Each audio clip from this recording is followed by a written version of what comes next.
దివ్యాంగులకు కేసీఆర్ 4000 ఇస్తాడు పెన్షను, మేము 6000 ఇస్తామని అన్నారా? ఇక చదువుకునే ఆడిపోరగాళ్ళకు స్కూటీలు కొనిస్తామని కొనిచ్చారా? అన్నారైతే అన్నారు కదా.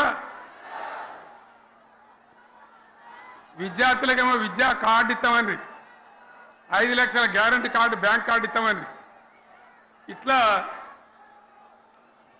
ఎన్ని మాటలు చెప్పారు. ఇక ఉరుకురి ఒకరినికోడు ఉరుకురి 2 లక్షల లోన్ తెచ్చుకొని డిసెంబర్ 9 నాడే కథం, ఒక కలంపోటుతోనే కథం అన్నరా? మరి చేసిండ్రా? చెయ్యలే. ఇక వడ్లు కొంటే ఒక వడ్లు కాదు, ఆనాడు మనమే కొనుగోలు కేంద్రాలు పెట్టి కనీసం మద్దతు ధర వచ్చేటట్టుగా మొలకొచ్చినా తడిసిపోయినా రంగు మారినా రైతులు కాబట్టి మన బిడ్డలు కాబట్టి గవర్నమెంట్కు 500 కోట్లు నష్టం వచ్చినా సరే మొత్తం కొనురా అని చెప్పినా కొనిపించిన. బాధ కాలే. వాళ్ళేం చెప్పినారు? పబ్లిక్ను బోల్తా కొట్టేయడానికి మేము కింటాలకు 500 బోనస్ ఇస్తాం, మక్కలకి ఇస్తాం, వడ్లకి ఇస్తాం, ప్రతి పంటకి ఇస్తాం చెప్పిండ్రా? ఇటువంటివి చెప్పుడే కాదు, వీటితోని ఇంకొక 420 హామీలు చెప్పిండ్రు. వాళ్ళ నోటికి మొక్కాలే. కళ్యాణ లక్ష్మి కేసీఆర్ 1,00,000 రూపాయలు ఇస్తాడు, మేము వస్తే తులం బంగారం కూడా కల్పిస్తామండి అన్నారా? ఏమన్నా నత్తందా?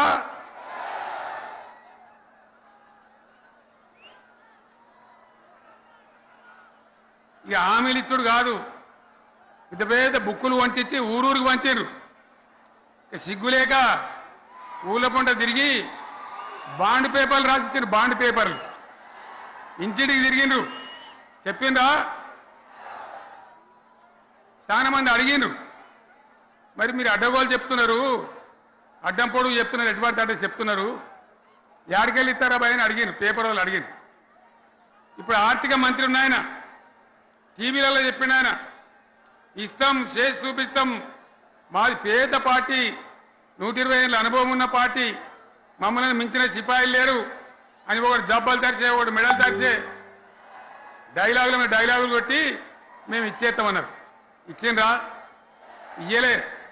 రుణమాఫీ చేయలే. మధ్యలో పార్లమెంట్ ఎలక్షన్లు వచ్చినాయి. అప్పుడు నాకు కాలు ఇరిగింది, కుంటుకుంటున్నాం మెంటుకుంటున్నాం, మళ్ళీ నేను బయలుదేరిన. ఆ దెబ్బకి ఏం చేసిండ్రు? తెలంగాణలో ఎన్ని దేవుళ్ళు ఉన్నాయో అన్ని దేవుళ్ళ మీద ఒట్లు పెట్టుకున్నారు. పెట్టిండ్రా? బహిరంగ సభలలో ఆడిడ కూడా కాదు. ఇన్ని మాటలు చెప్పి ప్రజల్ని ఏమార్చింది. ఒక ఉచిత బస్ అని పెడితే అది జుట్లు పట్టుకొని కొట్టుకుంటానికి మనకత్తాను తప్ప ఏమనికి ఉపయోగపడ్డది లేదు. ఆ మహిళలే అంటారు మాకు ఎందుక ఉచిత బస్, దరిద్రం, మాకు అవసరమే లేదు అంటారు. అటువంటి ఒక్క పథకం పెట్టి ఇక ఇప్పుడు మళ్ళీ పెద్ద నోరు పెట్టుకొని వాళ్ళే మాట్లాడతారు. అంటే అంటే మాట్లాడతారు, అబద్ధాలు చెప్తారు. మాట్లాడితే బీఆర్ఎస్ వాళ్ళ మీద నింద, మాట్లాడితే కేసీఆర్ మీద నింద. ఇది ఒక అలవాటు చేసుకొని ఎవరికి నోరుంటే వాంతే లెక్క అనే పద్ధతిలో అడ్డమైన మాటలు మాట్లాడుతూ చాలా ఘోరంగా మోసం చేస్తూ ఉన్నారు. ఎట్లున్నదంటే కాంగ్రెస్ వాళ్ళు చెప్పింది చాలా సిపాయిలం, మా అంత సిపాయి లేడంటే జనం నమ్మితిమి, ఆశపడ్డాం కదా, నమ్మి బోల్తా పడ్డాం కదా, గల్లంత అయినాం కదా. ఒక ఊళ్ళే మొలక నాట్లేసే టైం వస్తే అలుకుడు చేస్తాను, బట్టలు అలుకుతాను. మొలకకు అలుకుడు చేస్తాం కదా, తుకాలు పోయేమా పెద్ద మొగోడని ఒకరిని పిలిచిరట. మొగోడని మొలకలుస్తానికి పిలిస్తే ఎలక పిల్లని చూసి ఎల్లంకర పడ్డాడు.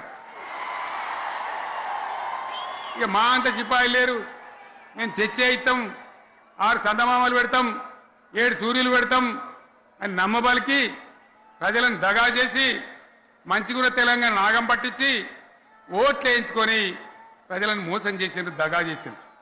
ఈ మాట నిజం, మీ అందరికి తెలుసు. ఇవాళ ఏం మాట్లాడతారు? మమ్మల్ని ఎవరు నమ్ముతలేడు, మాకు అప్పు ఉడతలేదు, యాడికెళ్ళి తెచ్చియాలి అని ఇప్పుడు మాట్లాడుతున్నాం. అప్పుడేమో మాకు అపారమైన అనుభవం ఉంది మేము చేస్తామన్నారు. ఒక్క మాట చెప్తున్నా మిత్రులారా, ఇక్కడ నోళ్ళం మనమే కాదు, నా ప్రసంగం టీవీలలో వినేటువంటి కోటాను కోట్ల మందికి కూడా నేను మనవి చేస్తా ఉన్నా.